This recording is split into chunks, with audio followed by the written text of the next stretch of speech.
This is Times Drive and I'm Joel Pereira, and first things first, happy Diwali! It is the festival of lights and sounds and big screen TVs. But if you're thinking to yourself, I think I should get myself a car. Well, if you think you should, and that's where we come in. Welcome to the Times Drive Diwali Car Buyer's Guide. Roll music.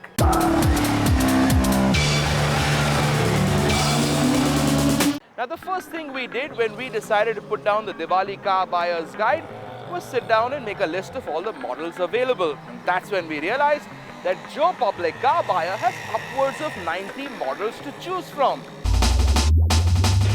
Ranging from the cheap Tata Nano all the way up to the Bugatti Veyron Super Sport, which with a sticker price of 23 crores, you'd have to be richer than the goddess Lakshmi herself to buy. So our crack research team and I realized that we needed to narrow things down. After all, Times Now was only giving us about a half an hour to finish the guide. We were going to have to become more selective.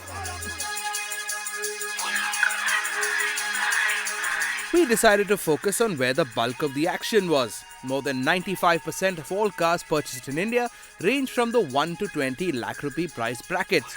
And that's where we'd focus too. Also, out there in the real world, no one really bothers with silly things like subcompact and B segment, so we went with the classification that you care about: money. We've broken down cars according to their prices, and if you have between 1 and 5 lakh rupees to spend, here are your choices. You could start at the bottom of the barrel with the Nano, and the 2012 version is looking pretty interesting. But then here's something you could be looking at instead: the super fresh Maruti Alto 800.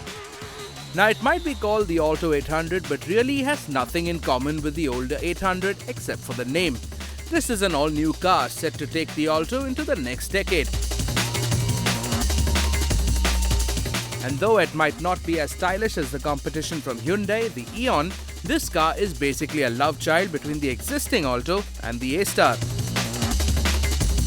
There's more head and leg room and an all-new dashboard. There's also an 800cc engine putting out 48 bhp and a fuel economy of 22.7 kilometers to the litre, but only in petrol. Also, you can pretty comfortably seat 4 average-size adults. Is this car a worthy successor to the older 800?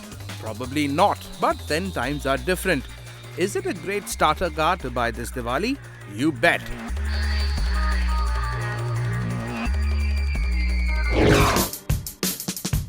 Like we said earlier, competition for the Alto 800 comes from the Hyundai Eon. In our opinion, a funkier looking little thing. In Hyundai fashion, you are spoiled for choice, beginning at the bottom of the barrel D-Lite variant without power steering or an AC, all the way up to the top-end sports with a Z model where you're getting high-end kit like airbags and keyless entry.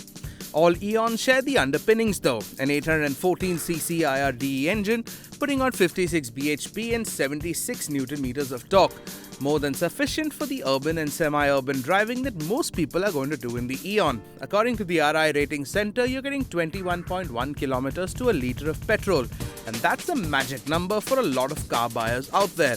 You've also got decent interiors and enough space for 4 adults.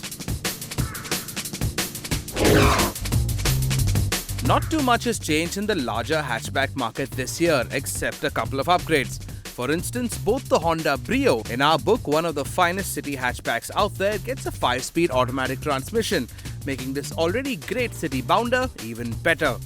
Another full favourite, the Ford Figo, gets an upgrade as well. It was almost 3 years old and was beginning to show its age.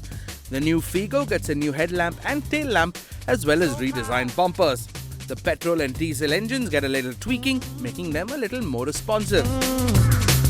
Moving on to cars that are still popular but haven't changed at all. You've got Maruti Swift, relaunched last year.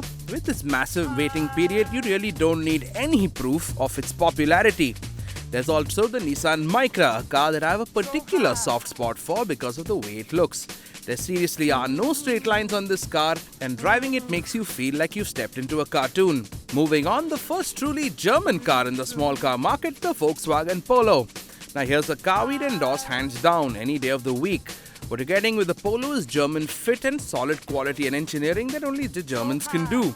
A choice of 1.2-litre petrol and diesel engines, and if you have any wild hairs, there's also a hot hatch 1.6-litre petrol as well.